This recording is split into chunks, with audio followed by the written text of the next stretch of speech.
Nè có cái lên chứ mà.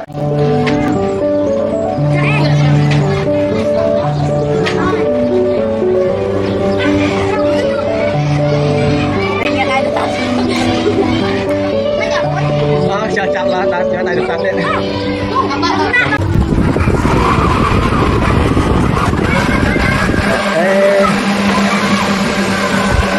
Để cho cái tôi mua cái đó cho anh mới bán sẽ lý ở thế.